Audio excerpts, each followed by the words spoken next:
ডলি আক্তার কবিতা আবৃত্তি করতে আসছে।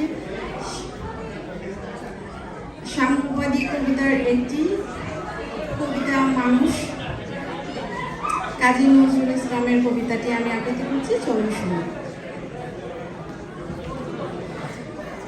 গাহি সাম্যের গান, মানুষের যে বড় কিছু নাই, নয় কিছু মহিয়ান, নাই দেশ কাল পাত্রের ভেদ, অভেদ ধর্ম জাতি, সব দেশে সব কালে ঘরে ঘরে তিনি মানুষের জ্ঞাতি। পূজারি দুয়ার খুলো, খুদার ঠাকুর দাঁড়ায় দুয়ারে, পূজার সময় হলো।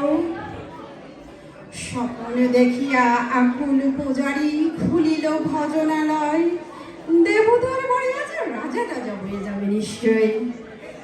জীর্ণ বস্ত্র শীর্ণ গাত্র, ক্ষুধাই কণ্ঠ ক্ষীণ, ডাকিল পান্থ দ্বার খুলো বাবা, খাইনি গো 7 দিন। সহসা বন্ধ হলো মন্দির, ঘরে ফিরিয়া চলে তিমির রাত্রি, পথ জুড়ে তার ক্ষুধার মানিক জলে। ভোখারি ফোকারি কয় ওই মন্দির পূজারি, হায় দেবতা তোমার নয়। মসজিদে কাল শিরনি আছিল, অঢেল গোস্ত রুটি, বাঁচিয়া গিয়াছে মোল্লা সাহেব হেসে তাই কোটি কোটি। এমন সময় এলো মুসাফির, গায়ে আজারির চিন, বলে বাবা আমি ভোগা থাকা আছি, আজ নিয়ে 7 দিন। তেরিয়া হইয়া হাকিল মোল্লা, ভেলা হলো দেখি লেখা, ভোগা চমরগে ভাগাড়ে গিয়ে নামাজ পড়িস বেটা।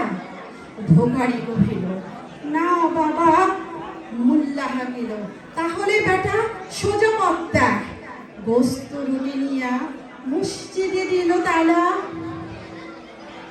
ভোখারি ফিরিয়া চলে, চলিতে চলিতে বলে 80টা বছর কেটে গেল, আমি ডাকিনি তোমায় কভু, আমার ক্ষুধার অন্নতা বলে বন্ধ করনি প্রভু। তব মসজিদ মন্দির প্রভু নাই মানুষের দাবি, মোল্লা পুরোতে লাগাইয়াছে তার সকল দুয়ারে যাবি। কোথা চেঙ্গিস গজনী মাহমুদ, কোথায় কালা পাহাড়, ভেঙে ফেলো ওই ভজনালয়ের যত তালা দেওয়া। খুদার ঘরে কে গোপাট লাগায়, কে দেয় সেখানে তালা, সব দ্বারের খোলা রবে চালা, হাতুড়ি শাবল জ্বালা। হায় রে ভজনালয়, তোমার মিনারে চড়িয়া ভণ্ড গাহে স্বার্থের জয়। ধন্যবাদ সবাইকে।